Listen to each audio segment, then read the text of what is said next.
आपको मालूम है ना सिर्फ इटली बल्कि यूरोपीय ममालिक की जानिब से अपनी सरहदों पर सख्त कंट्रोल शुरू कर दिया हुआ है और जो सिक्योरिटी का निज़ाम है उसे भी इंतहाई सख्त कर दिया गया है। जबकि अतालवी वजारत दाखिला मत्तियो पियांतेदोज़ी की जानिब से जो खास बयान दिया गया है उसमें वाज़े तौर पर बता दिया गया है कि इस वक्त जो हालात हैं उनको देखते हुए बताया गया है कि इटली में भी दहशत गर्दी हो सकती है, जिसकी वजह से वजारत दाखिला की जानिब से जो रिपोर्ट आई है उसमें बताया गया है कि इटली में 28,000 के करीब ऐसे गैर मुल्की हैं जिनको इस वक्त शक की नज़र से देखा जा रहा है, जो कि इटली की सिक्योरिटी के लिए खतरे का बाइस बन सकते हैं। ख्याल रहे दोस्तों, इन 28,707 अफराद में 200 के करीब इसराइली लोग हैं, जबकि बाकी और दीगर ममालिक के बताए गए हैं जिनमें पाकिस्तानी भी शामिल हैं और इस वक्त वो हुकूमत की नज़र में हैं। उनके तमाम सोशल मीडिया प्लेटफॉर्म पर भी नज़र रखी हुई है इटालियन इंटेलिजेंस वालों ने, जिसकी वजह से नए CPR कायम किए जा रहे हैं और उन पर भी तेजी से काम करने का कहा गया है। बाकी अब आपको यहाँ पर पाकिस्तानियों समेत दीगर और ममालिक के लोगों की जो गिरफ्तारियां हुई हैं उससे मुतलिक भी बता दें तो दोस्तों, इटली मेलानो से 2 गिरफ्तारियां हुई हैं जिनका तल्लुक मिस्र से बताया गया है, जबकि इनमें से एक मिस्री के पास इटालियन चितादिनांजा मतलब के इटालियन शहरियत भी है। इसके अलावा अतालवी वजारत दाखिला की जानिब से बताया गया है कि ट्यूनिस से जो लोग कश्तियों के जरिए आए हैं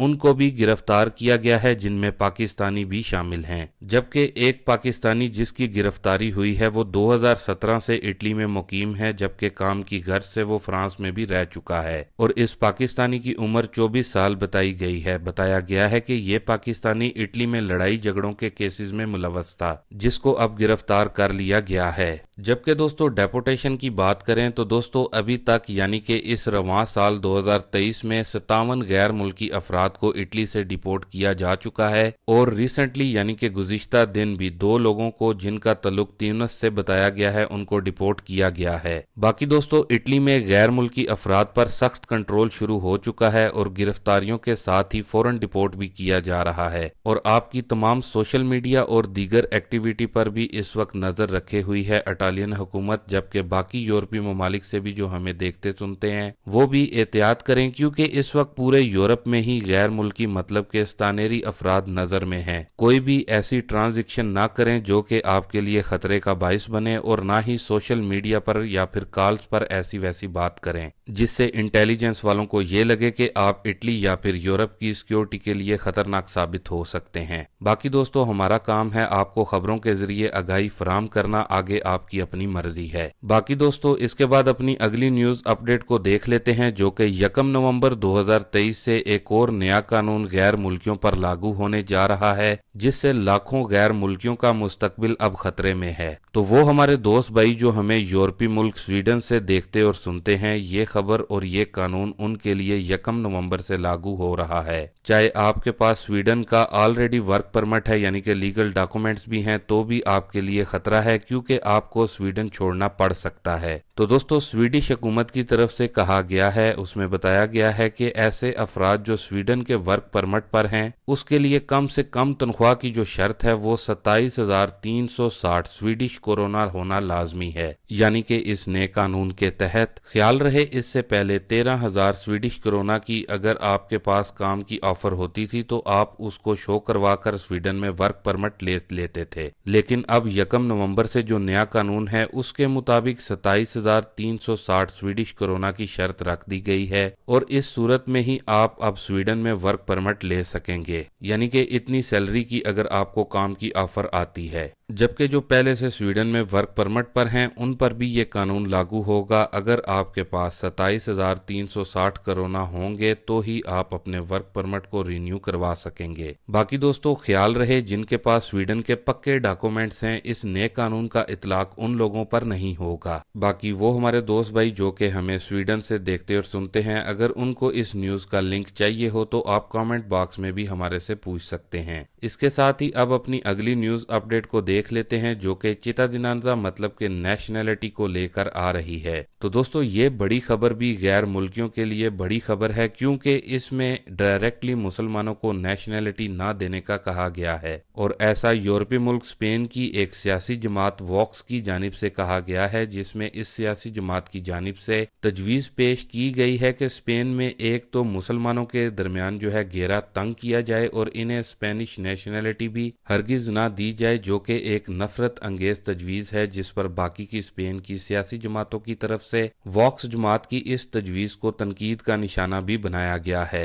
बाकी वो दोस्त भाई जो हमें स्पेन से देखते सुनते हैं वो भी इस न्यूज़ का लिंक जो है कमेंट बॉक्स में पूछ सकते हैं। बाकी दोस्तों इसके साथ ही एक बार फिर से इटली की खबरों की जानिब बढ़ते हैं, जो कि इटली हुकूमत की तरफ से इटली में वर्कर्स के लिए बड़ी और खुशखबरी की न्यूज़ है।